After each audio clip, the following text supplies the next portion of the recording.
All right, guys, this is for the site visit process. We're here with the team. We've got the homeowner here. We just completed our entire walk. You'll see we have our checklist anytime we come out on site for all the things that we need to accomplish. So we set this date in advance. We meet at a certain time. Normally Adam comes out. He's our designer. You want your designer there because he's the one, he or she's the one creating the plans. So when we get on site, normally the site's not cleared. Here it was already cleared, which that eliminates some of our work. But before we get here, we want to make sure our communication channels is set up with us and the client. We did that last time we was in the office with Mr. Harris and his wife, setting up a job Slack channel to where we do all of our communications there. Next thing we do is that our video team comes out. They make sure that we have someone to document the process. We get drone footage of the conditions it's at now.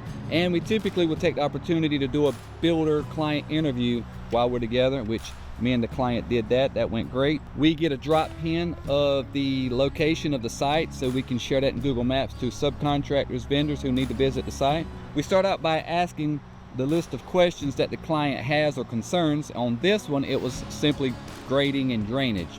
Now we've got our work cut out for us literally here on the site. So we're thinking about hiring a civil engineer and grading company to do all of our cut and fill calculations. And what's going to have to happen on a lot like this, Adam's going to have to create the preliminary plans that the owners sign off on that states that, hey, that's exactly what we're wanting. And then we can stop there. Adam creates a plot plan with the house positioning that's accounting. Another thing we're having to contend for here is that there's a road. You hear the traffic kind of behind us? This road's going to get widened. So what we have to do, we have to think ahead, and oftentimes you're going to have to do this as well and ask probing questions and not be speeding through the process, because sometimes the only way you're going to find this stuff out is slow down, have genuine conversations, and just let the conversations happen where they may. So now our team knows to go get with the state NCDOT, see if they have their plans publicized on how wide this road's coming this way. So that way when our design team designs the house, we're setting the house back off of the final product, which is the widening of this highway. So that way we're not doing it based off what's there now and then having the house say 40 or 50 foot closer, and then the DOT's taking 20 foot and now his house is a stone throw away from the highway. So these are some of the things you want to talk about and think about when walking these sites. This is a very sloping lot. We decided to do a crawl space more than likely, but if we do crawl spaces, one of our deals, we have to do an encapsulated crawl space, because if not, there's a liability with mold, mildew, and all kinds of stuff. So that extra cost has to get factored in. Owners tracking that, and you want to communicate the way we do it. We communicate all this stuff up front. A lot of the times, trying to get all of it up front before there's ever a commitment, so we eliminate the surprises. Utilities, electrical, water, septic. This is going to be a septic tank. It may be sewer. You want to find out if it's public, which municipality. There's a water tower right over there, so we know the municipality for the public water. We're going to have to do a private septic tank, and then we find out who the power company is and which side of the lot that the power needs to come in on. Now we said we were going to flip the house and put the garage on this side, which now Adam needs to be tracking where the meter base needs to go in relation to the house, so that way we can communicate with the power company which side we want the power to come in. But Adam always draws his plans, our plans, with two options, option A and option B. And when we meet with the power company on site, they price out both options. One may be $2,000 more, $10,000 more, and we get the owner to agree up front that we're going to plan for both ways. We asked if he has a strong opinion on either way, because we need to be able to move in the field without having to stop and get everything cleared. So when we get option A or option B approved, we go with which one is the most feasible, and the owner's already approved it from the word go. Next, we do soil evaluations. He's already had a perk test done. He's sending that over to us. We're going to do a compaction test, multiple compaction tests on the site. We've already talked about that. Of course, the big issue is the graded drainage and soil conditions. So we're going to make sure that we do all that. Then we talk about driveway. We've already let the client know that we have a 30-yard concrete allowance for the driveway. And normally one of the first questions is like Mr. Harris asked, well, how far does that go? And the way we answer that is that we'll know for sure once Adam does his preliminary designs based on which way the house is orientated with the road. And then Adam will create what he thinks is the ideal driveway layout, and then him and the client and us will just go back and forth until we settle on it. Worst case scenario is that 30 yards doesn't allow for what we're looking for. Then we price out whatever that additional concrete is. We get the go or no go from Mr. Harris, and that's how we handle that. We talked about the sunrise, sunset, the orientation of the home. He was already tracking that. Sometimes that's not a topic of discussion. You don't find it out till later. You don't want to do that. You want to ask these types of questions up front, because that's going to dictate the orientation of which way the house is facing. So I'm here with one of our newest clients. If you don't mind introducing yourself. My name is Owen Harris. And Mr. Harris, when we first met, you said some familiar names. You said Mr. Troy, Wendell Troy. You know some of our other past clients, Mr. Ron Crosby. Ron, Troy, if y'all's out there watching this, appreciate you. He knew of us by them. And so we're out on this lot. You want to see some B-roll images of the lot that we've got.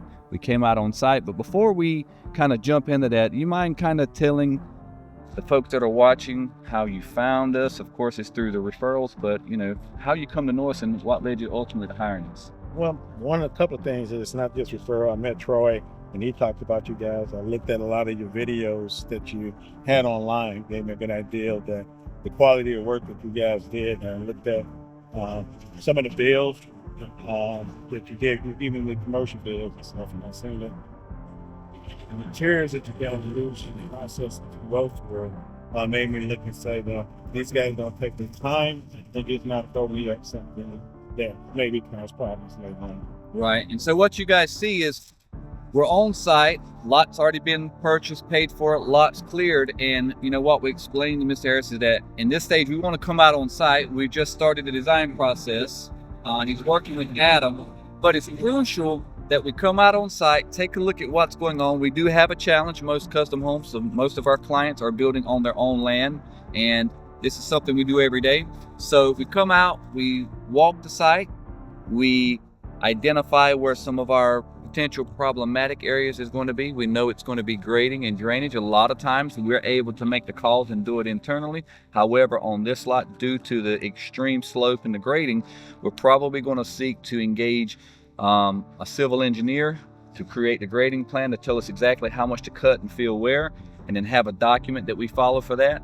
Or when we get our crews out here, we may come up with a game plan that brings my comfort level up higher, and we may just do it in-house. We'll run it by you, let you know. I've established the left and right boundaries when we walked the site just a few moments ago with my team and Mr. Harris, as far as all the different options we can do to kind of overcome this. We're actually on an adjacent lot now. Where we're at is looking at the house next to where we're building to see how their grading is and what their potential drainage issue is. And that's something also that you might as well take advantage of it. You already get to see what your neighbors are doing, what problems they're facing, and know what we don't want. And so that way we can incorporate it into what we're doing. Was there anything in particular, Mr. Harris, that sold you on us? If there was one thing before you met us, because I know we met, our process went pretty quick. We touched bases. I think you had mentioned something along the lines of, hey, I feel like I already know you. I've followed you for a while. Yes, and I think that's more important than not just me following you, but seeing you, listening to you, and talking to you. And, you know, talking to Troy a while back, well, you probably don't remember me now, but that's okay. It was one of those things that, you know, you felt comfortable, you know, and just listening and talking, listening to you talk and everything else, I can see the sincerity in you, what you do, and you take pride in what you do as a worker, right? You know, and making sure that the customers are happy. Mm-hmm. And so that stuck with me a lot. And over the time of just constantly watching the video, it just made me feel comfortable. Hey, I appreciate you trusting us with this, and we're going to do you a good job. And, you know, and I tell everybody, though, we're going to have struggles. Custom home building is a lot of headaches for someone to figure out. However, folks like yourself hire folks like us to figure that out. And our process, now that I say that, a lot of people struggle to overcome some of the things we put in place, the 10 to 20% contingency, the site visits, and all. You know, which one was the most? Which one was the one that you thought might have been the biggest struggle for you to overcome? Well, it's this learning process. Pretty much most of all is that, you know, what's up front. Not just the house being built and the mortgage for that house, but what you got to come up in front for. Right. You know, a little of that I want to keep what I call emergency fund. I don't want to go below this and accounts and stuff for any emergency. They make it happen. So that's why I'm trying to stick with a straight budget. But I know some things going to cost me. And part of that's part of the contingency that I have. But at the same time, be upfront with the things that you didn't know. Yeah, and and what I tell folks is that we've done this, and even in our meetings, we've done this going on 22 years now. I've got 22 years in the business. Mike has 30-some years. You've got 50-some years in the business, and we've just learned that we're going to be completely transparent up front. I think I might even mention in our meeting, like, hey, we're not here to sell or try to close the deal. We want to make sure it's a good fit. Right, and that's what you did. And like I told my wife at the time, I said, the first meeting pretty much interview to see if we're going to be able to fit with them and have a good discussion with them that they can work with. Right.